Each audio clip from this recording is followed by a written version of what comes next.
Right. Nothing. What we're gonna do? We're gonna take it back. Hey, you know what? Listen, to be fair, you know, I promise I won't play the Michael Parkinson. You're lucky I ain't got my computer on. Yeah.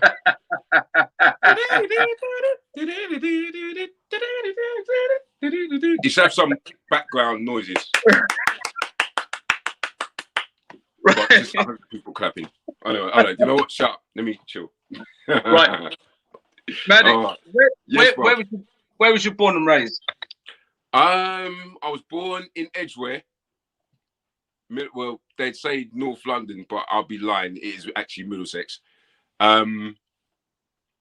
Raised in, it's kind of weird actually, because we was moving from different places, so I could actually say raised in Northwest 10, Kensal Green. Right, okay. Raised in Harrow. You know what I mean? And then obviously it's the two areas combined sort of thing. Yeah, right. So yeah. So what music was you listening to as you was growing up? Oh man. Oh, you see. I was listening to you know what? As I'd say, if we're talking about growing up in the kitchen with your mum cooking breakfast every morning before you go to school, then I was into a lot of pop tunes. We had the radio on top of the fridge, and there was a lot of pop music was playing at the time. And for the life of me, I can't remember. I don't even think I remember. It might have been Radio 1 or something like that, but usually it's a lot of pop music. You know what I mean? Jerry Rafferty, Elton John, do you know what I mean? The Beatles even. Yeah, it was just a lot of music, a lot of like pop music back then for me, which I still love to this day. To me, so what inspired you to get into the or should I say, what age did you start DJing at? What age? Oh wow. No, roughly. I could say my step pops. All right, rest in peace, Mr. RG. He basically he used to buy a lot of music. He was well within to our music. I mean, our family in general was quite a big family. And a lot of my uncles are into, I won't say wasn't into, was into, I'll say they still are into, because they are avid record collectors. I have quite a few of my uncles that collect music over the years, and for me, that was the first clash. My stepdad will clash with one of my uncles when it comes to music. He'll bring his music around and say, yeah, me up this tune, and so on. So that's the first clash, through my family, basically. But as I said, my stepdad coming, he introduced me to a lot of soul music, a lot of, you know what I mean, going way back. Nina Simone, he'd sit there with his packet of Rothmans and he'd be smoking and be playing Nina Simone album, just sitting there. Me and him would be sitting in the front room and just listening to it. I'd say he was my biggest influence. Right. That's what made me wanted to get into what was going on with you know, with the music. I just wanted to play music just like he did. He'd sat here just like I'm sitting here now. He'd have his equipment behind him and he'd have his cigarettes and whatever have you, and he enjoyed music. And I wanted that. I started playing parties. I was at an age of possibly about 11, 12, something like that. And I started to play music at parties and everything. It's mostly family parties. It wasn't like going out there. It was just mostly family parties. And whether my stepdad would allow me to touch his equipment, that would be the other thing. You know what I mean? Because he'd lock. I couldn't just go in there and do it. He'd lock the door. You know what I mean? He'd go to work. Yeah, I'm going to work. Can't get in. Door's locked. It's funny you say that, because when I was speaking to DJ Bones last week, his brother, he used to take the amp out of the fuse so his brother couldn't use the turntables. It was deep like that. It was deep. It was real deep. They were very. I mean, the elders were very fussy about their music. You know what I mean? And it was. I couldn't just walk into the front room and go and play music, because we had separate front rooms. We had one for the music room and one for the dining room and all the rest of it. He'd lock it. He wouldn't allow anyone to go in there. And if it was a misstep by him, that was it. Yeah. His EQs, he had one of them big EQs, like at 24 knobs on it, the front. Don't mess with the EQs. Oh, no. Hey, listen, trust me. If you look at the back here, I've got about 3 of them running at the minute. Yeah. So I love my EQs, trust me. that's what brought me into it, because he had like this big silver thing with a whole set of knobs in it. You're on about a separate one, ain't you? Yeah, separate. Yeah, separate EQ. Silver, like silver coloured and everything. And yeah, had that. And I looked at it and I thought, I want to mess around and see what he does. And he was intent. Sometimes I'd sit there and I'd watch him for hours, and he'd be moving stuff, and he'd be like, maybe that sound like, and he'd be moving stuff, and I wouldn't know what he was doing until when I went in there and I went in, I got severe licks for that. But anyway, that's another story. I ain't gonna get into all of that. Yeah. Yeah, I was intrigued. You know what I mean? More than anything, I was intrigued. I was like, I mean, obviously the sound, there was so much music that he was playing. It was so diverse in what he was dealing with. In terms of back in their day, it was always calypso and soca and merengue. All them kind of music would be in the house. And then there would be a time where we'd sit and we would actually listen to Tony Williams. I don't know if he's alive or not. You know, Tony Williams used to have a radio station. That's my uncle, mate. Tony, is he still alive? No, he's not, mate. Well, rest in peace, still. You know what I mean? Rest in peace, because he's. Listen, I used to sit and listen to him. From 1 o'clock to 3 o'clock, he had a 2-hour show on Radio London every Sunday. Oh, Radio London. Yeah, he was about that. That was in the era of Tony Blackburn and Steve Walsh. All of those guys were just running it in a minute. You know what I mean? So R.I.P. Steve Walsh. You know what I mean? Steve Walsh. R.I.P. Man. That was a serious. That is his last tune. Kind of. Every time I play I Found Love, it's always him that's in my mind of that. Yeah. Weird as it may seem, he was literally. He basically weaved himself into the culture that we knew him. You know what I mean? Yeah. Same with Tony Blackburn. Anyone who's got music and will know about these two people, giants, as far as I'm concerned, because they brought soul music home. You know what I mean? As far as I'm concerned, there was a lot of people like that brought it. You know, you had your JFMs and then you had your Kiss FMs and all the rest of it back in the day. But Tony Blackburn, Tony Williams, and Steve Walsh. Those were the cats. Oh, Steve Martin as well. Steve Martin. He used to come on. He used to be one of the regulars on Radio London every morning at 9 to 11. He did like the after breakfast thing. He was great. He was Steve Martin. Great. He was another one. I'm surprised people don't remember him. I'm like, really? I used to listen to Radio London, the rap show on there. Can't think of his name. Not Westwood. Not Westwood. No, not Westwood. The other dude, man. Yeah, it can't. You see, I'm old. It weren't Dave Pearce. It might have been Dave Pearce. Wasn't Dave Pearce? Dave Pearce was. Oh, he did play He did play quite a. What did he play? Because I know he was into the house as well after a while. Yeah, I can't. It was the equivalent to Tim Westwood that used to play Radio London. He's passed away a couple of years back. What? I can't think for life. I can't think. But that's something I'm going to look into. That's something I'm definitely look into. But so, like I said, those are the areas that basically influenced me. Right. So, like you know, we chewed the fat before because we got mutual friends and this and that. So,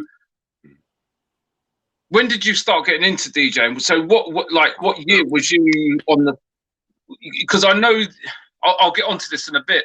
So, you know, what era was it? Like, was it 88 or stuff like that when you started DJing? Oh wow, it was like into that when you started getting into that actual thing. I was actually getting involved in. So I think it was a lot later. But there's things that was covering for that period from the period when I was young to the period where I actually got into this whole system of good old-fashioned urban music. You know what I mean? The movement. The movement. The movement. Yeah, that's right. Yeah, the movement. So you know what? To be fair, with all of that, I really wasn't I wasn't really the type that actually cared about the surroundings of the movement. I wasn't really about that. I just thought that's a great tune. I either cop that or find some way to get hold of that. You know what I mean? Yeah. And just appreciate it for what it is. Yeah, I mean, how I got into it, other than doing the family parties and everything else, I think more so to the point I started to do tapes. I started to put tapes out because back then there wasn't really any scope for getting. I mean, look, we weren't rich or nothing. We didn't have that much money as we were growing up. No. You know that already. Yeah, so yeah. we then have to think about other ways to maybe get the masses to enjoy what you're doing. So there was tapes. I mean, obviously the fact that growing up now, we're talking about my parents were like strictly into, look, get your schoolwork done and everything. You know, you ain't got time for messing around with music and everything. But it was always at the back of my mind. There's always something. Yeah, music is something for me. I didn't know why. I didn't know how. Going back slightly, I used to have a little gramophone. I can't even. It's one of them square ones. You know, you open it. It's like a suitcase. You open it up. Yeah. Not like the ones we got now. There's a bigger ones. And with a little plug that goes with it, and it's the usual thing. And you can have these records to catch about 7 or 8 different records at a time through this one. Yeah. I know what you're on about. Yeah. Yeah, you know that one. So I had one of them, and I used to teeth my mum's records. Mum had like a big box of records, and I grabbed that. This is the time I just used to just have that, and I used to play the music off it. Yeah. One of the tunes, I'll give you a joke, right? One of the tunes that back then, remember, what's it? Serial Killers. Serial Killers did a tune called Selector. Yeah? Selector? Yeah. Yes, man. Play a nice tune. They said, all right. Yes. Now, at the beginning of that tune, right? And I said, props to Serial Killers, man. Big up Serial Killers. Yeah. I had one record. It's called Come Down on the Great Records label. It starts off at the beginning. There's a lot more dialogue before they've obviously taken down. Yeah. There's a lot more dialogue with all of that, and I managed to, and I couldn't for the life of me. Every time I heard that tune, I think, I know why do I know? And it suddenly occurred to me that Mum had the tune. Mum's got like a whole heap of different 7-inches and I come across it, and I was like, oh, that's it. That's weird. And never understood where they got that sample from. Now I knew, and that was one of the musics that I had when I was a kid, and it was like I used to have like 7 of them piled up, play the tune, watch this thing go around and play it, and I suppose that's what kind of inspired me more, and a lot of it's to do with my mother's music as well, all the little 7-inches she's got, all the rest of it. In terms of when did I actually start getting involved in all of this, it was very, very much later. Right. Because it wasn't something that there wasn't any real scope. And I said it was just a situation that I just had to do tapes. Get tapes out there and just hand out tapes. And it wasn't no CDs, it was just tapes. And that's what we did. It was C60s, C90s, the 120s. Yeah, I mean, them ones. But the 120s, yeah, man, exactly. TDK. Yeah, I mean, the list goes on, bro. Yeah, the list goes on. But these things that I used to, you know what I mean, used to try and see if I can deal with. There wasn't really, like I said, there wasn't really any scope to get involved in something like that. It wasn't something that I was really thinking about, really, to be fair. See, the thing with that is like, I know myself, because you have to have a blagging way to get on the station, or you have to know people that are on the station. You know, we chewed the fat about this not so long ago, didn't we? So it's... I listen, look, always all due respect to the elder gods, all right? Now, as far as I'm concerned, it was what it was. This is not like I'm complaining about it or you know, having a little gripe. It's not. It's just how it was.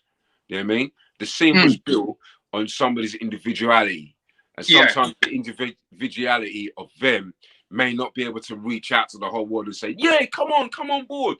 He's just doing him. You know what I mean?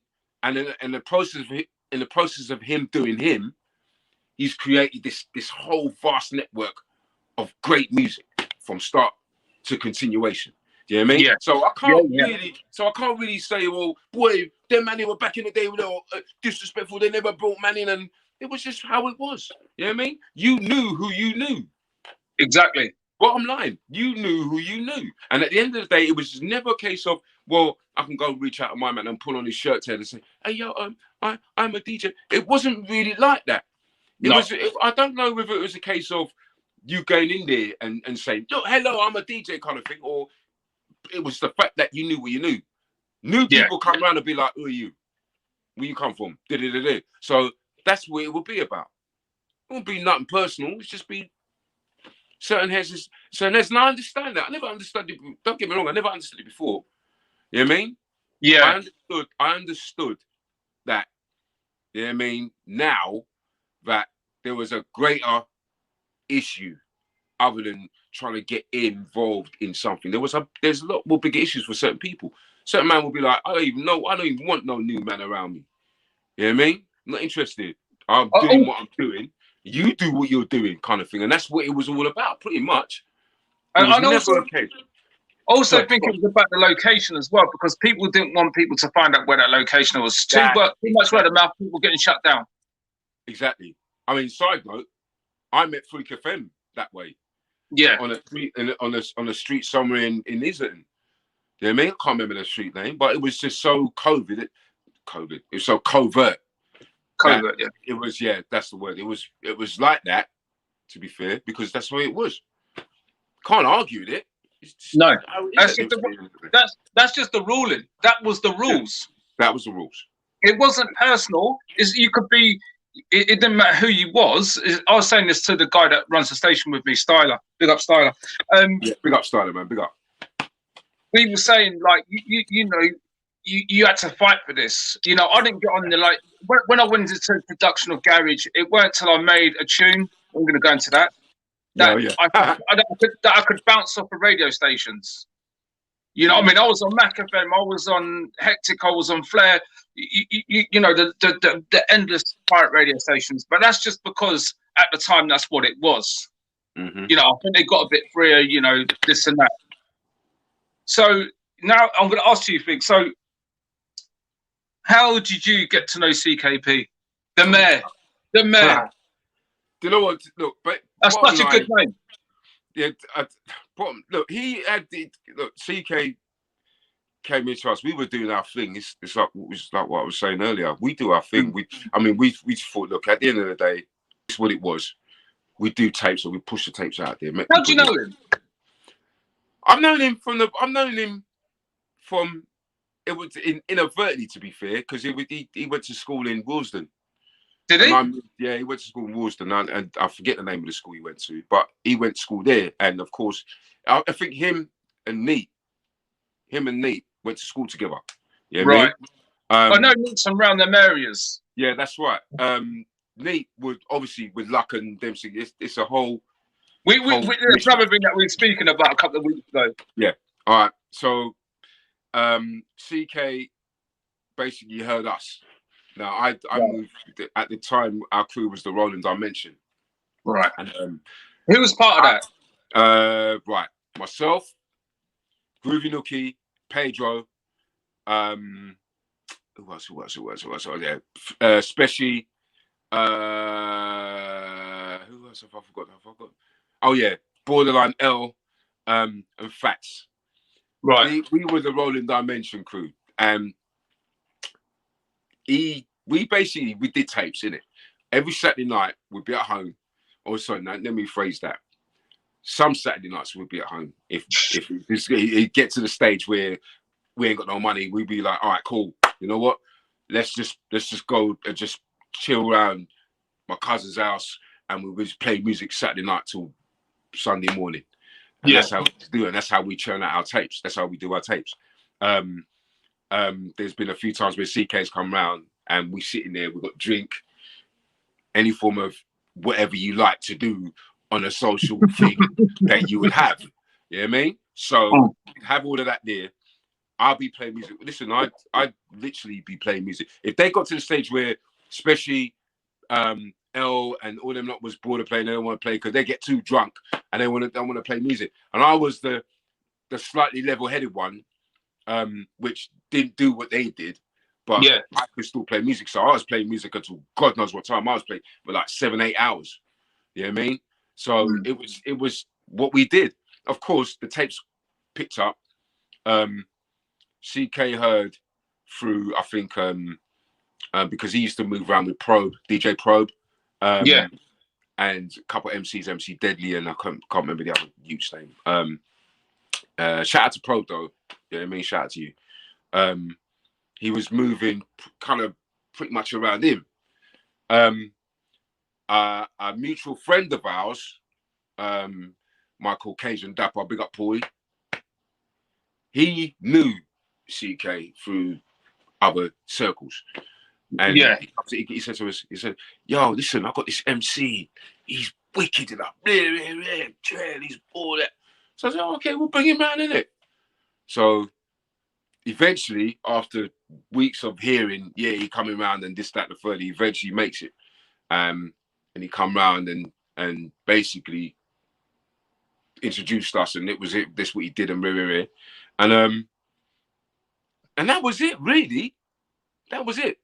He come round, he'd be round there. If he ain't doing that, and he'll come round, he'll bring drinks and all the rest of it, and we'd sit down, he'd do his thing, and we'll play, like, we'll have the big TV on, and Mario Kart or Mortal Kombat or one of them games they will be on.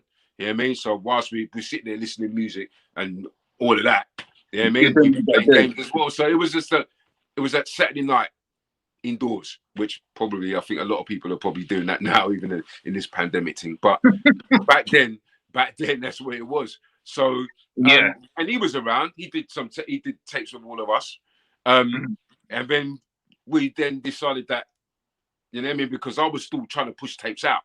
So we then decided to say that we need to kind of push this further. You know what I mean? And see what's going on. It wasn't something that we discussed really. It was something that in my head I was like, yo, you know what? I need to really do some work here and just get this out of it and start linking a few man and see what's going on. Now he was doing on his side. He was going to various clubs by himself and hanging around various people, and he'd be one of them MCs in the crowd, and he'd be MCing in the crowd and people would be surrounding him, kind of thing. That's how he got his shine a little. You know what I mean? So the two of us, we're trying to get the same kind of buzz, same kind of thing going, and this is what it was. This is what it was really. It was two people doing exactly what they love and just pushing everything out and let other people hear. Because by then, most of the Northwest 10 knew of us. You know what I mean? So that's what it was, and that's what we were doing. I didn't realise it'd been around for a while, because I knew, not being naive or nothing, man. I thought he was only a garage MC, but it was only like maybe like 10 years back or maybe 8 years back that I realised it'd been around for a while, man. A long while. He has. And this is the thing I think what people don't understand, the levels with him. I knew what he was capable. I knew what he could do. And I think for people, it was CK is a natural at just spitting bars and doing that kind of things. He just rolls off the tongue, and he'll off the top of the head, he get a little bit wrong, but back then he was still trying, and I'm sure that he did him, and he's gone clear now.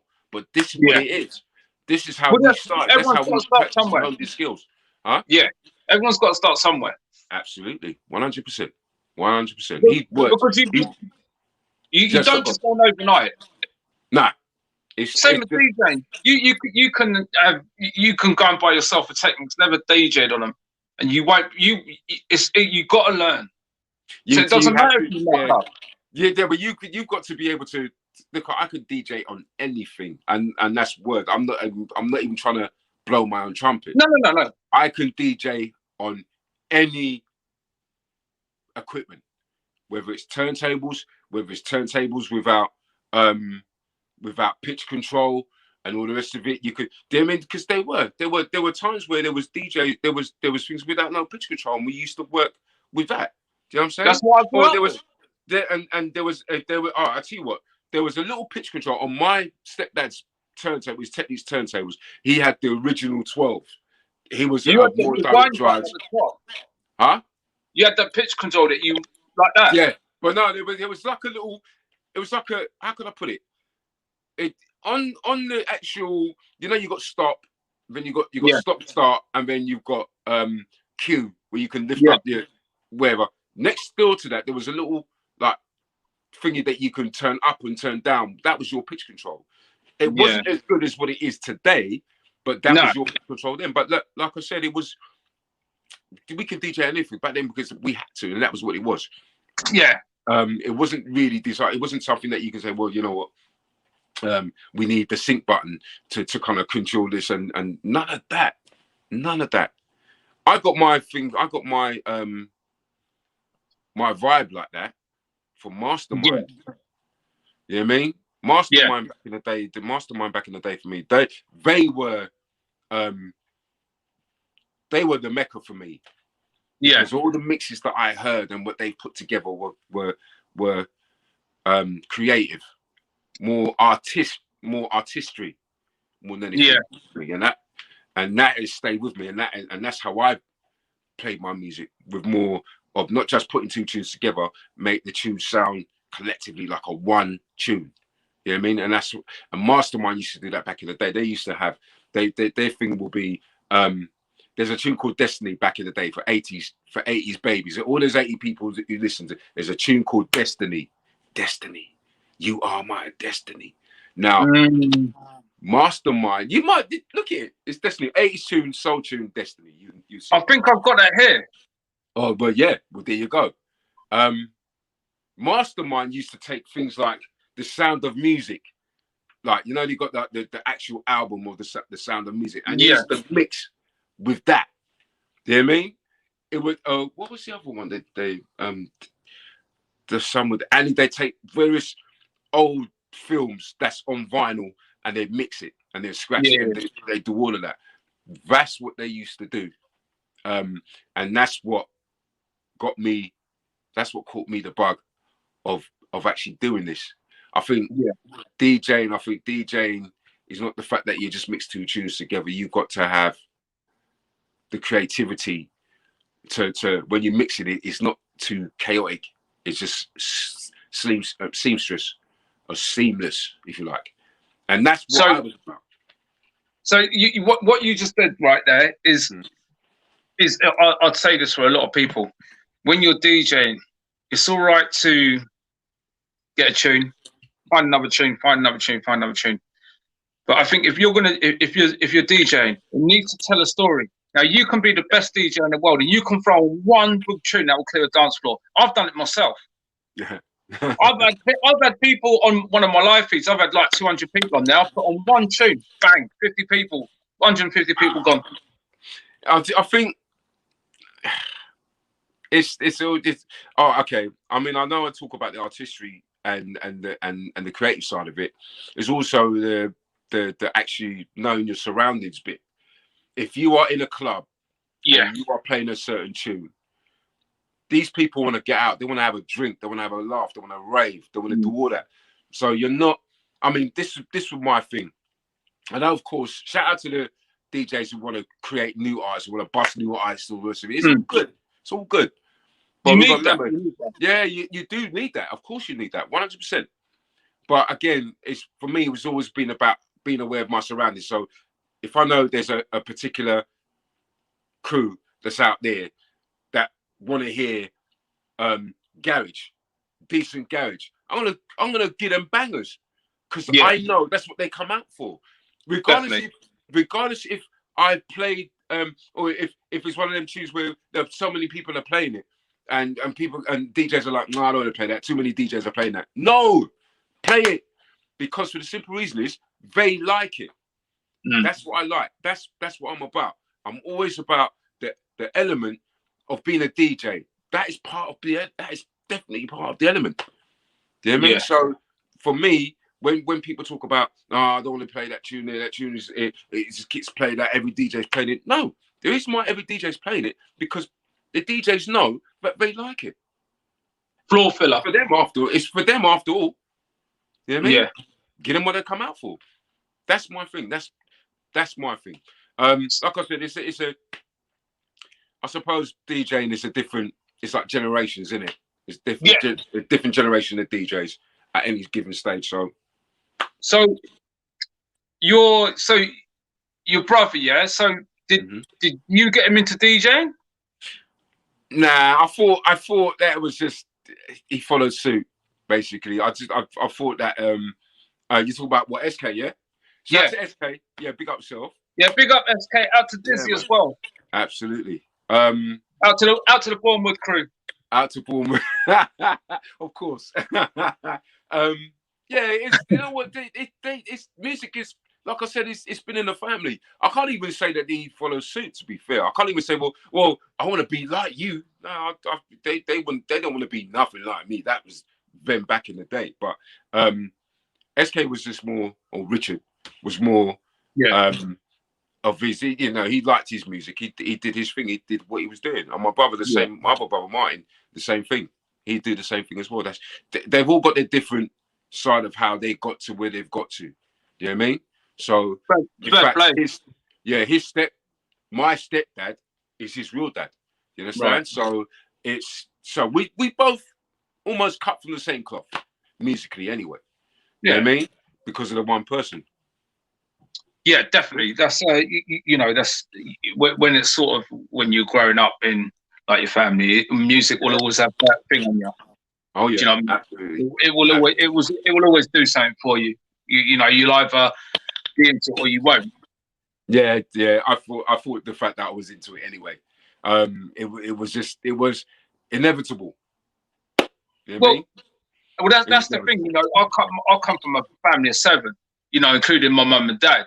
You know, it was drummed into me, and I'm the youngest, so it was drummed into me. Whether it was, you know, I was banished a lot on a Sunday night to Queen, constantly Queen, because my dad was an avid Queen. I like Queen. You stayed here. I like Queen.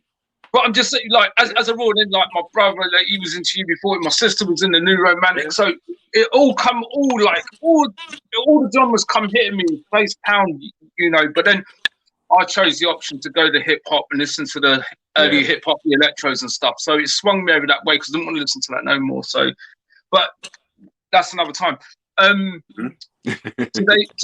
Today's jungle. Yeah. What do you reckon of it? Jungle. Oh, wow. What are we talking about here? Are we talking about the state of the music, or the state of the surrounding the music? What are we talking about? And jungle itself. What do you make? What do you make of New Jungle? Like New Jungle's fire. Now pushed on. New Jungle's fire. Love the New Jungle. That's what Love I think. what they do with it. Love what they do with it. It keeps, aside all the nonsense that's going what's surrounding it, they've still managed to keep. Yeah, but all right, okay. For me, it's jungle. Yeah, bright lights. Jungle. Anything else after that? They're the roots. Yeah, that's it. We're above that. So as far as I'm concerned, it's jungle. But for those, shout out to all the producers and everything. They still managed to still keep the vibe, and bring that heat still, just like back in the day. You know what I mean? Yeah. I just wish there was a lot more respect with all of that. But that's a different thing. For me, I hate the term drum and bass. I'll explain. Drum and bass for me, it's something that we are actually doing. We are playing drum and bass. You know what I mean? Back in the day, when proper sound system, we're talking, you know this, proper sound system, they won't look at something like that as they won't call drum and bass thing as a genre. It's not a genre. It's what we're playing. There's drums and then there's bass. Yeah, someone's on there playing his bass, and someone licking the drum. It's drum and bass. Listen to the rhythm of the drum and the bass, and that's what it was. Now jungle's coming along and it's done his thing and it's flourishing. It's all good, and then all of a sudden it's changed from jungle to drum and bass. I'm like, why has it done that? I don't think there was no real explanation other than the stuff that's online. But I'm not. That's not good enough for me, because my whole situation with that, it's a case of jungle started off with somewhere. We should be able to work off that term jungle to where it's come from. Yeah. We have to know where we're going. We have to know where we come from in order to know where we're going with all of this. Exactly. House, for example. House, you've got Detroit house, deep house, tech house, every form of house you can think of. But hip house. Hip house. Hip house. I forgot all about that. Yeah. Fast Steady and all them kind of tuned in. Yeah. Forgot all about that. House. Still house for me. And it's disappointing that, and I'll be real, I mean, I'll probably get some flack for this, but I'm giving monkeys. No, you won't, because I've asked you a question, so you're not going to get some flack for it. Yeah, you know, no. But I think we're people kind of, I think people are so now programmed into using the terms drum and bass that it's too late to even it's too late to even try to change that. You know what I mean? But I'm fighting for me on my own, say, look, whatever happens, I'm playing jungle. I'm not talking about drum and bass. I'm talking about jungle, because that's where it comes from. It's like people have kind of forget all the hard work that the likes of Kemet, Paul Ibiza, Lenny the Ice, all of these artists, it's almost like they're almost forgotten about. They're brushed aside. And if it wasn't for the fact that actually still currently active, they would just be pushed to the side and done. And it's not really, don't get me wrong, people are like, no, I'm not going to do that. I remember that. But that's what's happening. We go to Mixcloud. And I regularly use Mixcloud. And I type in what I play, because I play jungle, right? Don't get me wrong, I play everything, but mostly if I'm doing something, I want to put jungle on. I try to then look for the genre list. You know, you've got disco, you've got house, you've got reggae, you've got soul, you've got all this. No jungle. No jungle. There's nothing written in here to say the genre is jungle. And I'm like, screw that. They've got drum and bass there, and I'm supposed to click that? So no. Yeah. I don't want, you know what? I'm like, I'm not, there's nothing there to look, maybe it's none of my business. Maybe the fact that the guys did actually invent jungle is like, nah, I don't care. Well, you call it what you like. You can call it a spade if you like. You know what I mean? You can call it an apple. You know what I mean? Just as long as, you know, it's what it is. But I'm like, no, hang about. No. It's from the start. When house was created, everybody left it house. Everybody knew what it was. It was house. You didn't call it house space, did you? Or house? No, you didn't. No, you didn't. Yeah, you. And so what you find is that's why we're not known. Because people all over the world, I mean, don't get me wrong, you got likes of some parts of USA are hip to jungle and all this. But it wasn't before. House is just spread like wildfire. Jungle, just little creeps, little bit to get to the world masses. You know what I mean? And when it did get to the world masses, it was drum and bass. So it's like, really? Where are we going with this? And no one ain't really speaking up and saying anything about it. So it's kind of disappointing. I think there's a few people that are sort of like that at the moment. There's quite. I've seen this on a couple of people's posts that there was quite a divide. Christian's perspective. Shout out to him. I'm not trying to, like I said, I'm not trying to create any animosity within this thing, but I just think there's all right. We call it what it is.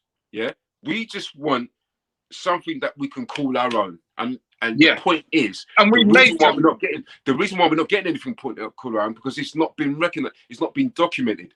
Jungle is not even a genre for Mixcloud, SoundCloud, or any other different music platforms. It's not a genre. It's like it doesn't exist. So he's there to say, look, you know what? I'm not trying to be disrespectful towards no white, no black. There's nothing. I'm just saying we're trying to build something that we actually had and bring it back to 2020. So I agree with what Chris Introspective is talking about. Yeah. And the haters should really think about it, because it's not trying to hate. It's trying to build up something that we're trying to build up something that we created. And once more, the thing that we're trying to tear away from, we're trying to pull back and say, look, you know what I mean? You're going to cover it. You're going to cover our whole genre jungle and call it drum and bass. So jungle gets written out of the scene. No, we're not trying to do that. We're trying to keep jungle alive. That's why I have my thing jungle in HD, because although people may look at it as drum and bass, I call it jungle 100% because it's where it's come from. I know where it's come from. You know, and if we touch down on that, you know, I was touching down on the jungle thing. If it wasn't for the reggae inspiration, there would be no jungle. And you know, fair play to big up Paul Ibiza, man. Fair play to the whole of Tottenham, because Tottenham, if it weren't for like big up Mark Ranger Kemet, Rebel MC, Congo Natty, you know, Paul Ibiza, you know, Rent Records, the story can. If you didn't have these guys, see, Rent Records is the next thing. Rent Records, they were so under the radar. It's just so unreal. I can't believe. Rent Records. I'll something else. Yeah, Rent Records was responsible for one of the largest jungle tunes on the planet. You know what I mean? And also, there's another group doesn't even get mentioned. What's that all about?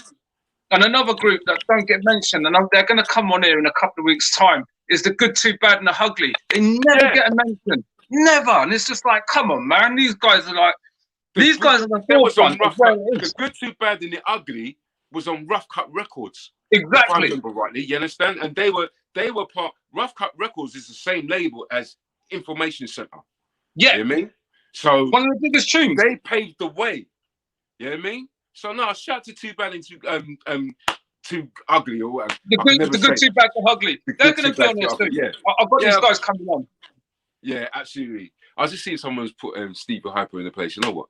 Steve Hyper in the place. Wild times. Yeah. You know what? Rest in peace, Steve Hyper D. Yeah, absolutely, man. Jungle MC ever. Absolutely. I wonder how we would feel about this whole. See, I actually often think about it. I wonder how we would feel if he's seen the state of this scene at the minute. You know what I mean? Because he reps for jungle standard. You know what I mean? Mate, how would he feel about this? Mate, he was on a different level. This guy, I'm stumbling for words because he would absolutely rip any MC to smithereens. Absolutely. And any MC out there will tell you the same. I remember I was in all this brother. It was Telepathy I went to, and because he used to be up in Waterden Lane. Yeah. Is it E9 or E9? One of them something there. So E5. Yeah, E5. You're right, E5. And and it was the brother rolled over music. It was it was almost like the tune. It was almost like it was part of the tune. You know what I mean? He gave for me. Stevie Hyper gave the people them what he wanted, and I always remember that. That's the thing. I would always remember going to one of the people that actually see him live to do it. I'm so grateful for that. So you know what? He's almost like a toaster, like they used to say back in the reggae days. You know what I mean? But that's what I mean. To be fair, literally with he had the reggae influence, and that's what it was. And a lot of it is about that. Every one of them has got the reggae influence in it. Every single one of them, me included, love reggae. You understand? And that's how it was. But then that's what I'm saying about the creativity of certain people and they're not getting recognised. This is the problem I have. This is the problem I have. So now, it's like we did all the hard work for them not to take all the glory. I'm like, come on, man, come on. Yeah, it's not good. It's not good. And for me, I was always rip jungle. I don't call it drum and bass. I call it jungle or intelligent jungle. That's what it used to be. One's jungle and the other one's drum and bass. It's not jungle stroke drum and bass. But where you come from? Where's it come from? Where's it come from? Exactly. That's my thing. Where's it come from? I call it jungle for what it is. You know what I mean? Well, if you think about it, drum and bass is a sub-genre from jungle. It's not genre. Drum and bass, yeah, but that's like the term. It's a sub-genre from jungle because if you think about it, jungle was their first. Oh yeah, thing. But that's what it is. But then you could, all right. But then intelligent jungle is something like that as well. So you got intelligent jungle, you got vocal jungle, you got ragga jungle. There's all part of it. But the jungle name is still there, so we can be able to say, you know what? jungle. You know what I mean? Which at the end of the day, Kemet, Ibiza, them man that you just named can get their respects and get their shout. Yeah, I think only certain heads will know. Only certain heads will know, and there's certain heads will know are DJs. You understand that part there? Yeah. Real people don't know about it. People could tell you about Eric Murillo because he's from the house area. Yeah. They'll tell you about that. They need to be able to tell you about the likes of Kemet because he was almost one of the founders of Jungle. Well, it was him. I think it was between them and Third Party. And we did miss out Third Party, so I've got to big up Terry too. Terry too. And them boys on there. Redskins as well. Redskins, yeah. And they shout to them lot. They got shit coming out as well, excuse my language. Got stuff coming out. Well, Kemet's really done something with them, haven't they? So, Neil Redskin, big up, man. Big up, Neil. Big up, Neil. Yeah, big up, Neil, man. Fantastic. So it's good to see some of that lot get repressed up and stuff, you know, and the jungle pushing back, the old school jungle pushing back through. Yeah. I urge, I'm glad that I've actually got this platform, to be fair, because I urge everybody to kind of have that thought in mind.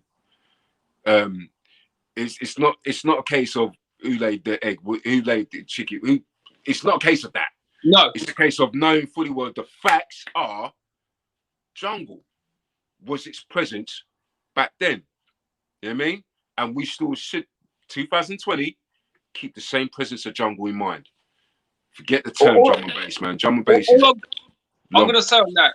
People need to look at the interview with Paul Ibiza. Find it online and have a watch of it because it educated me a lot, man, of why he named it Jungle. And I'm not going to go into the spill because I already know it. So if you want to know about Jungle, you know what? Like I said, remember, like I said, at the top of this thing, it's the individuality. It's the individual at the time, and that's how it is. You know what I mean? So whereas a man could think about something and he's thought about something and made it something. Do you understand what he's for? It's all part. It's not even part of the culture. I say it's part of how the man they used to move back in the day, what they suffer from back in the day. Yeah. Hey, what's it? Jungle said. I'm just reading this now. Jungle got moody. D&B was evolution of good music and bad dance floors when D&B was born. Oh Lord. Right, big up Fozzy, man. I agree to a certain extent. It went a bit. It did go a bit crazy at one point. You see, that's probably why people have this thing about. You see, that's what I'm saying. People have this thing where Jungle got moody. Now, I'm taking my man's word for it, right? He said Jungle got moody. It might be different areas of the country. Yeah, but Jungle just didn't get moody. It got a little bit serious. It got a little bit serious. You know what I mean? But then people start to distance themselves away from it. That's what we're looking at. Yeah, people I think that's what you're getting at. And that's what it is. It again, it is what it is.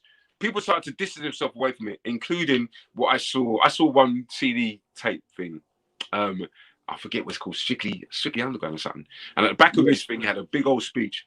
It said, blah, blah, blah, blah, blah, blah. He said, yeah, we played the best in Strictly intelligent drum and bass or whatever. Drum and bass. And then he went around and he said, with no jungle in it. So I'm like, like, what? Are you what? And he actually, I should have really brought this up when I was coming, but he actually said, where we're doing something with the drum and bass vibe with no jungle in it. That's what he said on the back of this CD. So now I'm like, okay, let me see what he was referring to. Why is he not calling it jungle? So I listened to one of the tracks off the CD in it. Guess what? It was jungle. And I'm like, really? Right. What? Because what would you? That's what I'm saying. I think people get it screwed because the jungle. It's not what it says or what it's supposed to do. It's the art of. It's how it felt. That's what it was. That's why it was created, because of a feeling. It wasn't created because somebody decided to say, let me just think of this. I need to think of a name to call this. No. They felt it was a feeling for them, man. Yeah. You know what I mean? And all these other people want to turn that feeling into something robotic. Come on. Come on, man. It's not good enough. Not good enough. Not having it. Not having it. Not having it. You know what I mean? Maddex, not having it. right. That's weird. There's a question on it. It's like, where can people find your platform?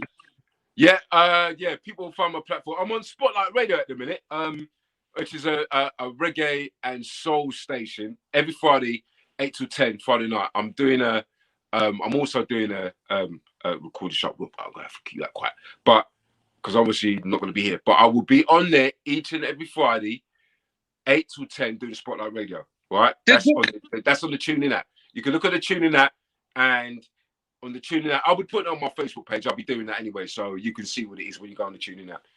Other than that, I've got the Mixcloud. You go to DJ Maddex Mixcloud, just type in the DJ Maddex as usual, and you go into Mixcloud and you see all my stuff there, just right there. Also got SoundCloud as well. Didn't you say you was doing a regular show on UPFront?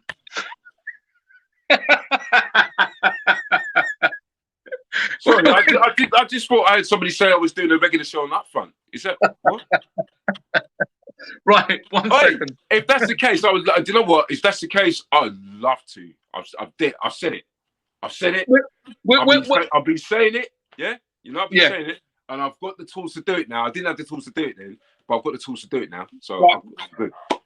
Yeah? Well, I'll contact you about that. So listen. Yeah. I'm going to let you go in a second because I know you've got to jet off. But you know what? I had so much fun. It was great. Listen, favourite jungle tune? Favourite jungle tune? Oh, my Lord. Favourite jungle tune? I don't know. You can't put me in a spot like that, man. I can. Favourite jungle tune? Favourite jungle tune? Favourite jungle tune? There's so many. There's Going At It by Sedzi. Shout out to Sedzi and the Flex Record crew. Oh, man. There's more music. Yeah, shout out to DJ Ron. Oh man. Oh, come on. I can't think. I really cannot. All right. Think. One more before you go. Best rave. One more. Best rave. Best rave. Hey? Best rave. Oh, best rave. Oh, Jungle Fever, man. Standard. Roll Jungle Express. Fever. Yeah, Jungle Roll Fever. Express. Yeah. I actually did. I just quickly. Roll Express kind of brings me back memories. I did what I did to enjoy the experience, and there was a particular tune that came on. It's called "Come Together," like a hardcore tune. Yeah, big tune. Yeah, and I was on that.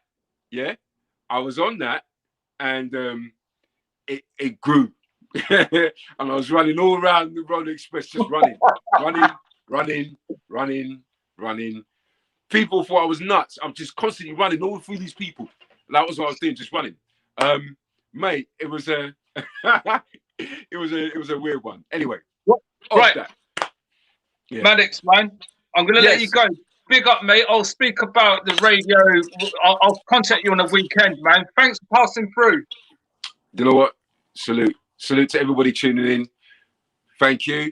Maybe a part two.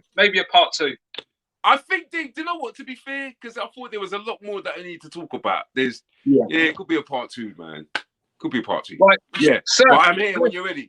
Yeah. Bless up, sir. Salute. I'll contact you on the weekend. All right. Thank you. One. Cheers, bro. Jungle in HD, bro. One. All right. Do I come off? How do I get off? I'll end it, bro. Oh, you're gonna end it.